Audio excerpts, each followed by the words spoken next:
తాజా 30 శ్రీను వైట్ల తెలుగు సినిమాల్లో కామెడీకి పర్యాయ పదంలో నిలిచిన దర్శకుడు. దూకుడు సినిమా ఆయన కెరీర్ను పీక్ స్టేజ్కి తీసుకెళ్లింది. ఈ సినిమా దాకా రచయిత కోన వెంకట్ శ్రీను వైట్లతో కలిసి పనిచేశారు. మంచి చేయి తిరిగిన రైటర్ ఈయన. శ్రీను వైట్ల కోన వెంకట్ల కాంబినేషన్ అద్భుతంగా వర్కౌట్ అయింది. వీరి విజయ పరంపరకు దిష్టి తగిలినట్లుంది. ఇద్దరి మధ్య విభేదాలు వచ్చాయి, విడిపోయారు. విడిపోయిన తర్వాత శ్రీను వైట్ల తీసిన ఆగడు సినిమా అట్టర్ ఫ్లాప్ అయింది. అదే సమయంలో కోన వెంకట్ గీతాంజలి సినిమాతో అసాధారణమైన విజయాన్ని అందుకున్నారు. దీంతో శ్రీను వైట్ల సక్సెస్ కావడానికి అసలు కారణం కోన వెంకట్ అనే ప్రచారం జరిగింది. తిరిగి వీరిద్దరిని మెగాస్టార్ చిరంజీవి కలిపారు. రామ్ చరణ్తో బ్రూస్లీ సినిమా తీయించారు. ఆ సినిమా కూడా ఢమాలనడంతో శ్రీను వైట్ల ఇమేజ్ బాగా డ్యామేజ్ అయింది. దీని తర్వాత కోన వెంకట్ తీసిన శంకరాభరణం కూడా భారీ పరాజయాన్ని మూటగట్టుకుంది.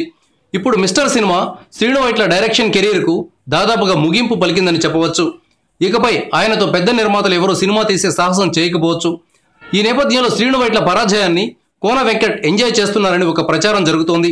దీన్ని కోన వెంకట్ తీవ్రంగా ఖండించారు. ఒకరి పరాజయాన్ని చూసి ఆనందించే పైశాచిక మనస్తత్వం తనకు లేదని ఆయన చెప్పారు.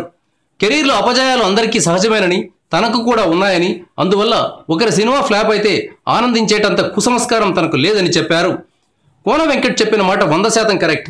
విజయాలు తక్కువగా, అపజయాలు ఎక్కువగా ఉండే సినిమా ఇండస్ట్రీలో ఒకరి పరాజయాన్ని చూసి ఆనందించడం అంటే అది అజ్ఞానమే అవుతుంది.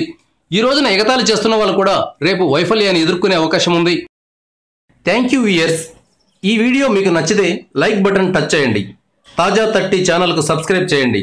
మీ మిత్రులకు షేర్ చేయండి.